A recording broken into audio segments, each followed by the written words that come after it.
अच्छा सुनो, सब्सक्राइब करते वक्त ना घंटी बजा देना ताकि जब मैं ऑनलाइन आऊँ तो तुम्हारे फोन की भी नमस्कार दोस्तों, आप सभी का स्वागत है हमारे YouTube चैनल पर। तो दोस्तों आज हम बात करेंगे 69,000 शिक्षक भर्ती लेटेस्ट अपडेट। तो दोस्तों इस समय की एक बड़ी अपडेट आ रही है, उसको जरा देखते हैं। सबसे पहले दोस्तों बात करेंगे कम गुणांक वाले छात्रों का फायदा होगा या नुकसान।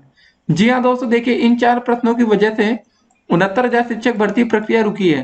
तो दोस्तों पहले उन 4 प्रश्नों को आप देख लीजिए कि ऐसे कौन से प्रश्न है जिसके कारण इतनी बड़ी शिक्षक भर्ती में दोस्तों स्टे लग गया। तो दोस्तों आपका पहला प्रश्न ये रहा, नाथ पंथ नामक संप्रदाय के प्रवर्तक कौन थे। पहला क्वेश्चन दोस्तों, इसके वजह से शिक्षक भर्ती प्रक्रिया रुकी। दूसरा क्वेश्चन, भारत में गरीबी का आकलन किस आधार पर किया जाता है। दूसरा क्वेश्चन दोस्तों, तीसरा प्रश्न क्या था, शैक्षिक प्रशासन उपयुक्त विद्यार्थियों को उपयुक्त शिक्षकों द्वारा समुचित शिक्षा प्राप्त करने योग्य बनाता है जिससे वे उपलब्ध अधिक साधनों का उपयोग करके अपने प्रशिक्षण में सर्वोत्तम को प्राप्त करने में समर्थ हो सके। यह परिभाषा दी गई है।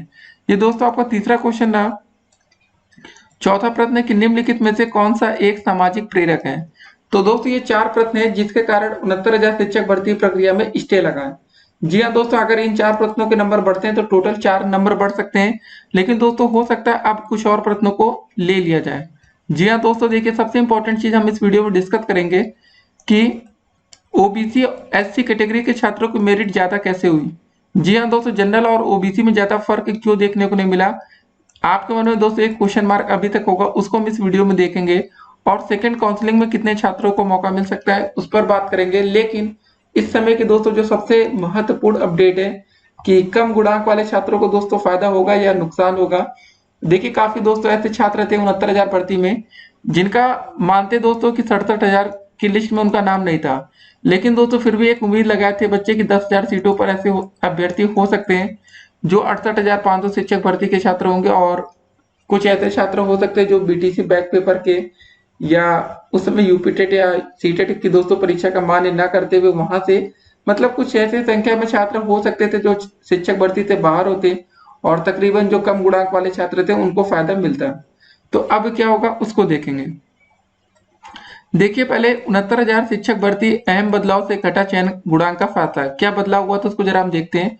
परिषदीय स्कूलों के लिए 69,000 सहायक अध्यापकों के चयन के लिए में अहम बदलाव हुआ। जिस तरह से भर्ती की लिखित परीक्षा में बड़ी संख्या में अभ्यर्थी उत्तीर्ण हुए थे उससे सभी चयन गुणांक का फासला बड़ा होने की उम्मीद थी, लेकिन जिला आवंटन में एसटी को छोड़कर अन्य के चयन गुणांक में बहुत अंतर नहीं है। सामान्य व ओबीसी के अंतिम कट-ऑफ अंक के 20 दशमलव का ही फासला है। इतना ही नहीं, सभी वर्गों की चयन सूची सीटों के सापेक्ष एक साथ बढ़ती गई। मेरिट में आए अभ्यर्थी मनचाहा जिला पाने में सफल रहे, वही कम मेरिट वाले को दूर जिले में चयन का अवसर मिला है। उसके बाद बेसिक शिक्षा परिषद की ओर से जिला आवंटन 67,867 अभ्यर्थियों का चयन हुआ है। सूची में यह उल्लेख नहीं है कि चयनित अभ्यर्थी किस वर्ग का है। जी हाँ दोस्तों, सबसे इंपॉर्टेंट चीज देखिए दोस्तों, जो आपका रिजल्ट ये डिक्लेयर किया गया था, यहाँ पर दोस्तों आपका आवेदन संख्या था, अनुक्रमांक था, रोल नंबर, जन्म तिथि, अभ्यर्थी का नाम, पिता का नाम और आवंटित जनपद। लेकिन दोस्तों यहाँ पर 2 चीजें नहीं थी। पहला दोस्तों सभी छात्रों की डिमांड थी कि ये बताई जाए कि ये किस कैटेगरी के छात्र, ओबीसी के हैं, एससी के हैं, एसटी के हैं या दोस्तों लास्ट में जनरल के हैं। ठीक है, दूसरी चीज दोस्तों थी कि इनका गुणांक को यहाँ पर डिक्लेयर करना चाहिए कि अगर ये छात्र दोस्तों नंबर 1 लिस्ट पर आ रहे हैं, जैसे दोस्तों आप देख रहे होंगे क्रम संख्या 1, मतलब दोस्तों ये जो आप नंबर 1 पर आशा देवी जी को देख रहे हैं, इनकी दोस्तों रैंक नंबर 1 है 69,000 शिक्षक भर्ती में। और दोस्तों ये आप रोल नंबर देख रहे हैं। अगर आप किसी भी छात्र का रिजल्ट देखना चाहते हैं सुपर टेट का, तो दोस्तों आप ये रोल नंबर फिल करेंगे तो आपको उनका रिजल्ट दिख जाएगा। तो दोस्तों रिजल्ट देखने के लिए हम नीचे कमेंट बॉक्स में लिंक देंगे, जरा पे काम करिएगा, इन सबका आप रिजल्ट चेक करिएगा। जो पहले दोस्तों टॉप 10 में आपको दिख रहे हैं, आप रिजल्ट देखकर डेफिनेटली चौंक जाएंगे, क्योंकि इनकी डेट ऑफ बर्थ देखिए 1973 किसी के, 1984, 1988, 1981, 1979, 89, 86, 90, 81 और 1986। फिर उसके बाद दोस्तों 1975 आता है। तो एक बार दोस्तों आप कोशिश करिएगा कि इन सब का रिजल्ट देखिएगा। रोल नंबर दोस्तों यही है आपका 35 करके दोस्तों, जो ये सब शुरू हो रहे रोल नंबर, इसको आप जरा स्क्रीनशॉट लेकर आप एक बार रिजल्ट देखिएगा। फिर दोस्तों आपको समझ में आएगा कि आखिर 69,000 शिक्षक भर्ती में ये नंबर 1 नंबर 2 रैंक पर आए कैसे। अब जरा दोस्तों अपडेट्स को हम देख रहे थे। सूची में दोस्तों यह उल्लेख नहीं है कि चयनित अभ्यर्थी किस वर्ग का है, उसका गुणांक क्या था। जी हाँ दोस्तों, अभ्यर्थी की मूलभूत जानकारी व आवंटित जिले का ही उल्लेख है। सोशल मीडिया व अभ्यर्थियों ने खुद हर वर्ग का अंतिम गुणांक तय किया है। सामान्य वर्ग का दोस्तों जो गुणांक आया वो 67.1 आया, ओबीसी के लिए 66.7 आया और एससी के लिए दोस्तों 61.5 तक चयन गुणांक माना जा रहा है। इतना कम अंतर होने के कारण हाई कोर्ट का एमआरसी लागू करने का आदेश है।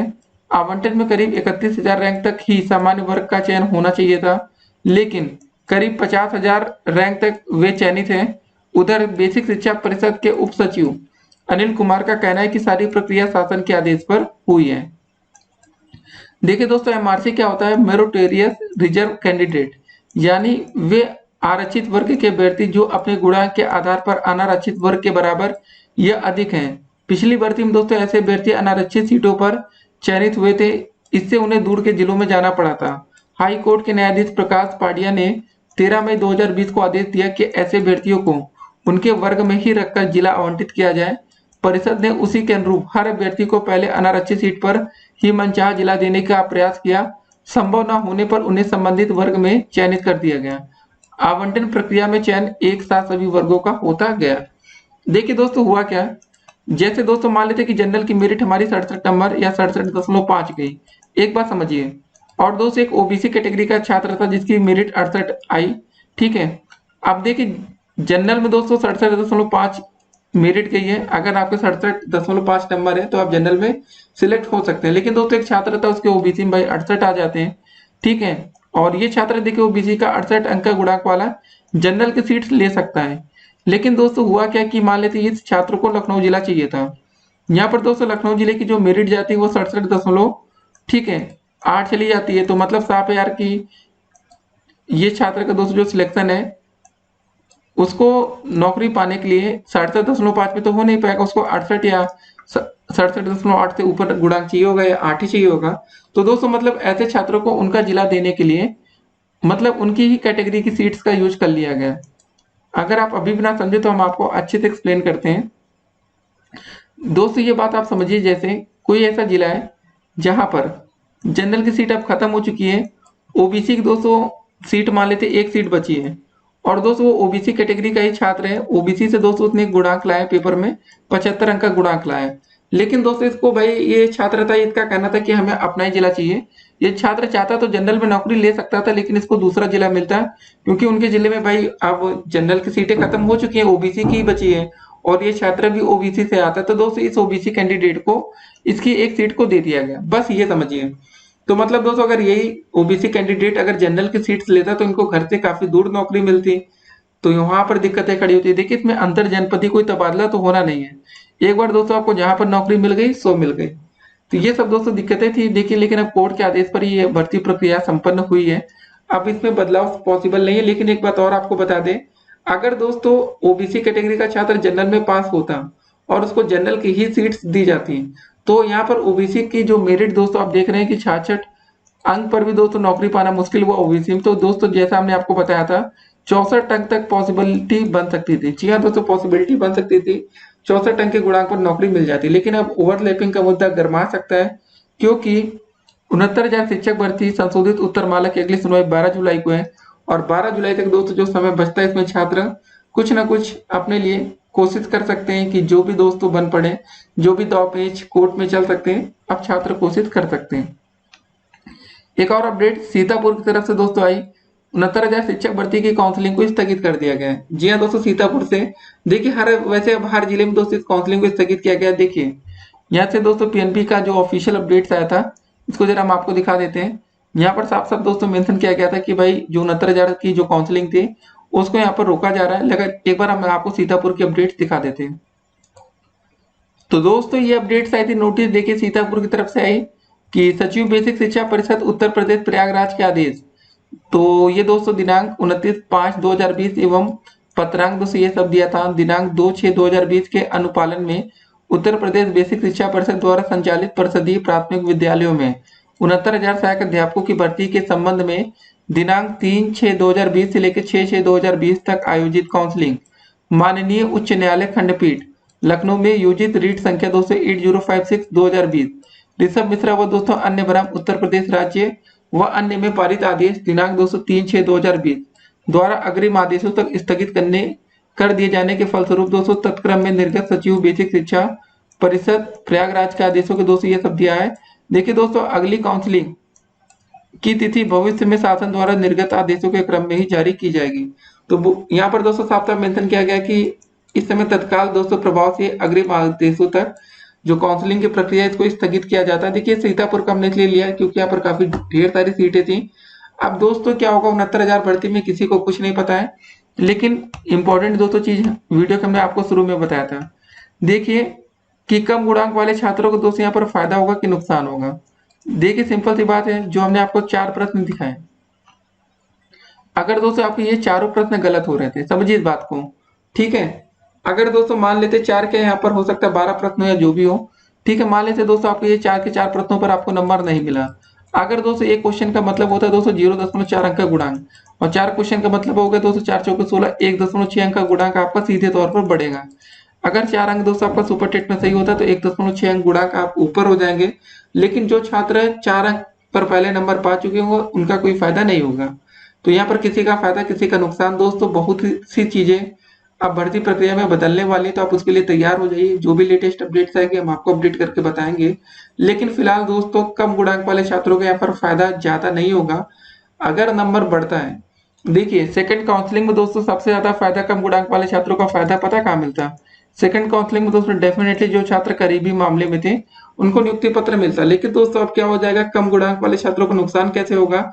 अब 4 क्वेश्चन दोस्तों सबके लिए पढ़ा दिया गया, तो मतलब ऐसे काफी बड़ी संख्या में शिक्षा मित्र हो सकते हैं जो 2 से 3 नंबर 4 नंबर से फेल हो रहे होंगे, तो उनका फायदा होगा।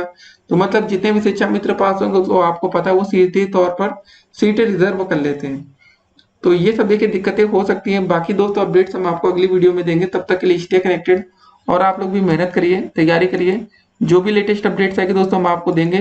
फिर मिलते हैं अगली वीडियो में, तब तक के लिए स्टे कनेक्टेड। बस एक बात याद रखिए कि दोस्तों अब आपकी जो अगली सुनवाई होगी ना वो 12 तारीख से शुरू होगी, 12 जुलाई 2020, ठीक है, इस तारीख को याद रखिएगा। लेकिन एक और बड़ी अपडेट, 69,000 शिक्षक भर्ती में दोस्तों सरकार अब डबल बेंच जा रही है।